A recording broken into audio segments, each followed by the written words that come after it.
और हम investor meet कर रहे हैं, निवेशक को बुला रहे हैं, लेकिन करते कुछ नहीं है, सिर्फ लोगों को भ्रमित करने का काम कर रहे हैं, झारखंड की जनता को बेवकूफ बनाने का काम कर रहे हैं। उस ओर से कहा जाता है कि हाथी तो आप लोगों ने भी उड़ाया था, हाथी उड़ाने के बाद कितने निवेशक आए? ये सवाल तो हमेशा महागठबंधन के नेताओं की ओर से आती है। तो एक तरफ दिल्ली की बड़ी बैठक के बाद जेएमएम या सरकार की ओर से 100 करोड़ रुपए का निवेश की बात की जा रही है, लेकिन दूसरी तरफ भाजपा की ओर से उस निवेश पर सवाल खड़ा किया जा रहा है।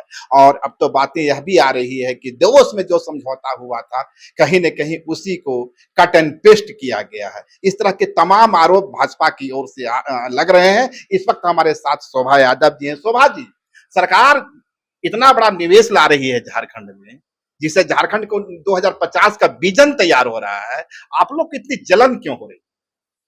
देखिए, आपने कहा इतना बड़ा, तो कितना बड़ा वो भी आप बता दें, क्योंकि लगातार माननीय मुख्यमंत्री जी अभी विदेश यात्रा में गए थे, यही बहाना लेके अपनी पत्नी मैडम कल्पना सोरेन जी के साथ पूरा 20 लाख का बैग लेके गई हुई थी। तो वो तो एक कह सकते हैं कि विदेश टूर, वो उसमें गए, इतना खर्च हुआ झारखंड का, और उसके बाद कितने निवेशक आए वो बताना चाहिए उनको।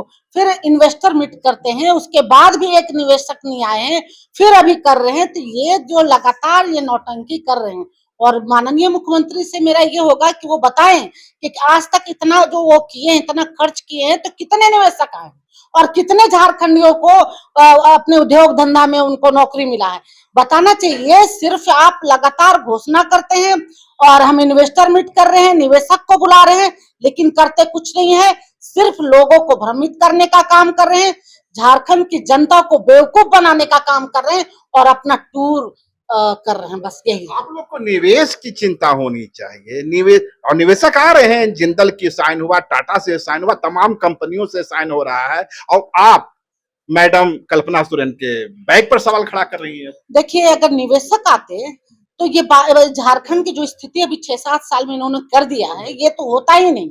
जितना बेरोजगारी यहाँ बढ़ा है, ये तो होता ही नहीं।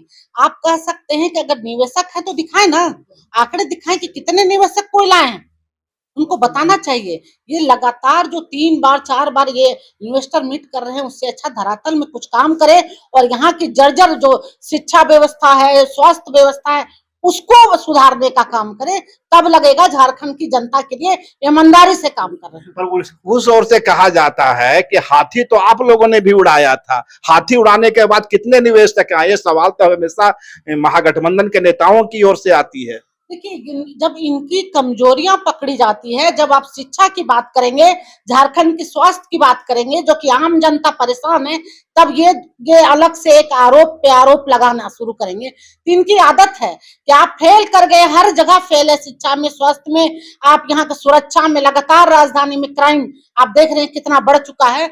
तो जब फेल करते हैं तो आरोप लगाने लगेंगे आपकी सरकार में। आप 6-7 साल से क्या किए, आप जवाब दीजिए। झारखंड की जनता आपको जिस उम्मीद, जिस विश्वास के साथ वोट दिए, सत्ता पे बैठाई है, उसका जवाब आपको जनता मांग रही है, और जवाबदेही तय हो करना होगा। आखिर हर्डल कहाँ है? दिक्कत आके झारखंड में निवेशक आना क्यों नहीं चाहते हैं? ठीक है, आपके आरोप को मैं मान लूं, ठीक, भाजपा भी शासन में रही, लंबे समय तक रही, यार महागठबंधन का भी लंबा अरसा हो गया। हर्डल कहाँ है? परेशानी कहाँ है?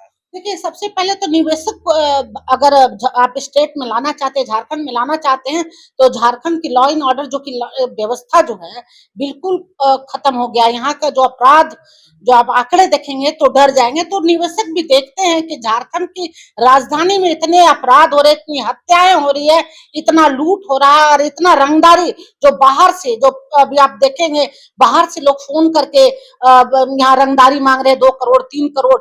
तो निवेशक भी तो देखते हैं कि अगर उस जगह पे हम जाएं जहां शांति नहीं, क्राइम कंट्रोल नहीं है, यहाँ पे व्यवस्था, हम अगर वहां जाते हैं तो हम भी फंस सकते हैं। तो पहले झारखंड को तो आप क्राइम फ्री कीजिए, राजधानी को आप ये हाल कर दिए हैं, तो पूरे झारखंड की स्थिति आप देख सकते हैं। आंकड़े उठाएंगे तो काफी काफी आपको परेशान कर देगा। आंकड़े तो निवेशक भी सब सोच समझ के आते हैं। तो माननीय मुख्यमंत्री जी से हमारा ये होगा कि कम से कम झारखंड में निवेशक को लाने के लिए, यहाँ उद्योग धंधा को बढ़ावा देने के लिए आप जो नौटंकी कर रहे हैं वो करना बंद करके यहाँ के पहले क्राइम कंट्रोल करें, और उसके बाद यहाँ पे झारखंड में निवेशक अपने आप आएंगे। क्राइम कंट्रोल की दिशा में सीएम हेमंत ने एक बड़ी पहल की। आप जमशेदपुर की घटना ले सकते हैं। घटना के बाद हेमंत सोरेन आधी रात को दो एसपी को तबादला पदमुक्त करते हैं। तो इससे बड़ा स्टंट डिसीजन और क्या हो सकता है? देखिए उसमें भी कहानी है, अगर खोजिएगा तो मिल जाएगा कि वो दोनों पैकेज के अनुसार आए थे, पैकेज के अनुसार गए, तो उसमें भी क्या कहानी पैकेज, किस पैकेज? हस्बैंड वाइफ की बात है, जो कि है, जो भी मतलब एसपी और एक लेडीज एसपी और उनका जो तबादला हुआ, उसमें भी है। उस पे हम नहीं जाना चाहेंगे, लेकिन अगर सचमुच झारखंड में ईमानदारी से क्राइम कंट्रोल की बात करते हैं माननीय मुख्यमंत्री, तो इतना क्राइम नहीं होगा। राजधानी में लगातार अशोकनगर जैसा जगह में जो वीआईपी एरिया कहा जाता है, चोरों की इतनी मतलब हिम्मत बढ़ गया कि लोग जाकर घुस के घर से चोरी कर रहे हैं। लगातार ये क्राइम चल रहा है। आप अभी चर्चा किए कि बाहर से लोग फोन करते हैं, शायद आपका इशारा धन्यवाद की ओर होगा। एक प्रिंस खान नाम का कोई अपराधी फरार है, वो धमकी देता है, दावा किया जाता है, कई बार एलिगेशन आता है विपक्ष की ओर से आता है कि वे तो ढुल्लू महतो के नजदीकी हैं। इस पर क्या कहेंगे? देखिए, आप विपक्ष का तो काम है कि हर चीज को आप दूसरे पे फेंक दीजिए, वो तो लगातार कहते हैं। लेकिन इसी समय ये 6-7 साल में लगातार जो क्राइम बढ़ा है और जितना क्रिमिनलों का मन बढ़ा है, मनोबल बढ़ा है, आप सोच सकते हैं कि लोग यहाँ इतना परेशान है कि अपना उद्योग धंधे जो है उसको भी समेट के भागने के चक्कर में। और मांझी का घटना देख लीजिए, चाहे राइस मिल में लगातार वो 3 बजे तक लूटपाट करते रहे। पुलिस कहाँ थी? पुलिस प्रशासन सोई हुई थी। आप समझ सकते हैं कितना मनोबल बढ़ा हुआ। तो पहले क्राइम कंट्रोल कीजिए और झारखंड को उस लायक बनाइए कि निवेशक खुद आए, क्योंकि झारखंड बहुत सुंदर जगह है और यहाँ निवेशक आना चाहते हैं। लेकिन यहाँ के जो प्रशासन है और यहाँ की जो माननीय मुख्यमंत्री जी का जो देख रहे हैं उनका, वो देख के लोग डरते हैं। ये थे हमारे साथ शोभा यादव, जिनका मानना है कि झारखंड में उद्योग के लिए परिस्थितियां तो अनुकूल है, सारे खनिज संपदा हमारे पास है, लेकिन सवाल लॉ एंड ऑर्डर का है।